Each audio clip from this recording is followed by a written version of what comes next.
From Balfour to Banksy is a film that frames, as it were, what's happening in Palestine between the visions of two English men.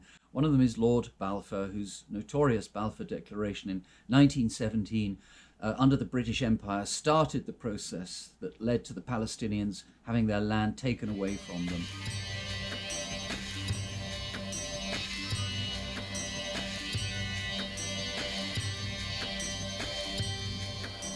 And Banksy is the wonderful conceptual artist who has created in Palestine, in Bethlehem, a kind of art installation that's actually a hotel. You stay in it.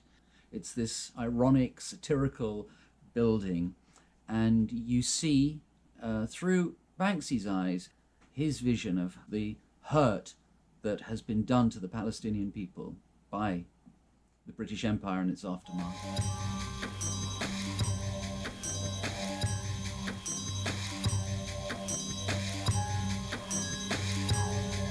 I happened to meet a lady called Miranda Pinch, who's an activist for Palestinian issues. She wanted to make a very small film about the centenary of the Balfour Declaration. And once Alex, my cameraman, and I arrived in Palestine and people brought us into their lives and told us their stories, we just realized that there was a much bigger film there that we wanted to try to make. And luckily we did get some more funding from this organization, Interpal, and the money that they provided enabled us to think on a much bigger scale. And so we're ending up now with a film that's 1 hour and about 11 or 12 minutes, and which tries to tell comprehensively and simply the 20th century history of Palestine, the situation, the terrible situation that the Palestinians find themselves in. But it isn't just a kind of history lesson. It tries to look at their lives in a human way and to tell the viewer what it's really like to be living in Gaza or the West Bank behind those walls.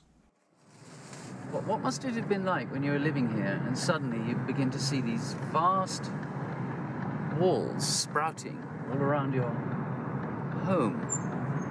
When you suddenly see your village turning into a kind of prison camp?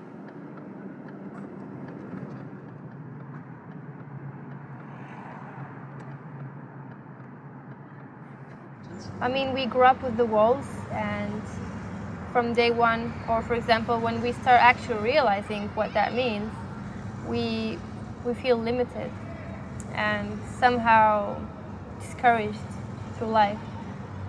You know, we feel like dreams do not exist anymore. One of the distinctions that the film tries to make is between anti-Semitism and anti-Zionism. And it's a difficult issue for many people in the media and even politicians to understand. Now, we go out of our way in the film to say that we're not anti-Semitic. The producer is Jewish.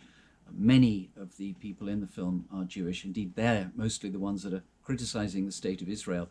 And I had the film looked at by a senior London barrister who works on issues of racism and anti-Semitism and so on. The film isn't anti-Semitic, but it does ask questions about Zionism.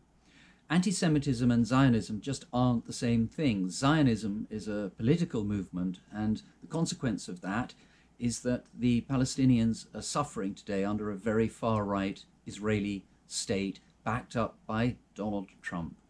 So it's really important that people understand that to be critical of Israel and its policies, current policies, is not to be critical of Jewish people in general, and it isn't anti-Semitic.